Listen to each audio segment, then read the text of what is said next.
Hello friends, my name is Jaivika. હું આજે વાર્તા બોલવા જઈ રહી છું. એક સુંદર જંગલ હતું. ત્યાં એક મીનુ અને એક ચીનું બે રહેતા હતા. અને એની માં. એક દિવસે બહુ ખૂબ વરસાદ આવ્યો. તે પછી મીનુ અને ચીનુને કીધું કે મને બહુ ભૂખ લાગી છે. માં તો કીધું હું જઉં છું, પહેલા તમે બે બારીના ઘરના બહાર મત જોના, બહાર ફિર પછી એ તો જાય છું. એક ખૂબ એક દાના મળે છે. દાના લઈ એના પતલી ચાંચમાં લઈ જાય છે એના ઘરે. પછી રસ્તામાં બે શિકારી આવી જાય છે. પછી કહે છે કે હું બહુ તાકાતવર, હું તને આટલા જ ખતમ કરી દે. પછી ચકલીને કીધું કે તમે જે વધારે તાકાતવાળું હશે એ જ મને ખાઈ શકશે. પછી કીધું ચકલીને કે પછી કાગડાને કીધું સારું. તે બે લડવામાં ચકલી ત્યાંથી જતી રહી. અને જ્યારે એ લડી કરતા હતા ત્યારે ભૂલ પડીને બેહોશ થઈ ગયા. તેનો મોકો લઈને ચકલી ભાગી ગઈ. પછી અગાડી ગઈ.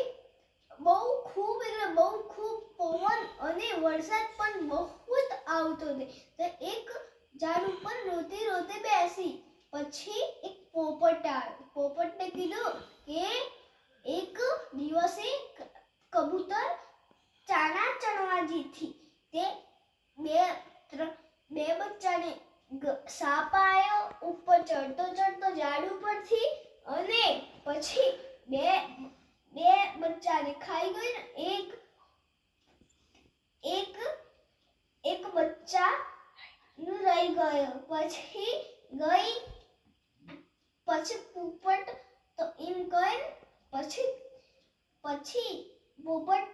કહે ઉડી ગયો. પછી ચકલી ગઈ કહેવા. ચકલી તો ગઈ રોતી.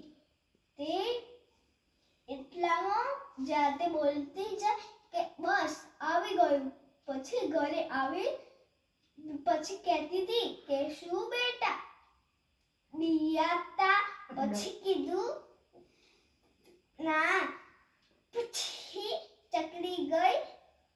પછી તો નતો લાગે તમને બેઓને? એ બેઓને કીધું ના, હા બહુ જ ખૂબ લાગતો હતો. પછી એક દિવસ રાતે એક ચીનુને બુખાર આવ્યો. પછી એ તો એને લપટીને બેસી ગઈ. પછી પાછું બીજી રાતે મીનુને બુખાર આવ્યો. પછી એક પોપટ એમનું મૂકીને પોપટને બોલાવા જી. પછી પોપટને કીધું એના ઘરે આવી. પોપટને કીધું ત્યાં કે હું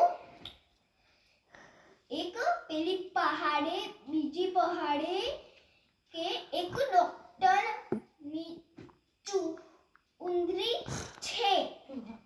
પછી એ બે ત્યાં ગયા. પછી બોલાઈને એને બોલાઈ બે એના ઘરે આવ્યા. પછી એમને કીધું કે આ સમૂહ રહેશે, ના રહે તો ના રહે. આને હું દવા નહીં કરી શકું. પછી એ ચકલી તો રોતી જાય છે એક ઝાડ કિનારે. એ ઝાડ પછી બોલે છે ઉપર જોઈને કે તમે શું મારા બચ્ચાને આપી તે અમને આગળ જો આ શું થયું. પછી એ પેડ જાતે બોલે જા હવે ઘરે કે જોજે ઘરે તારા 2 બચ્ચા ઠીક ઠીક હો ગए પછી જાય છે ને જોવે છે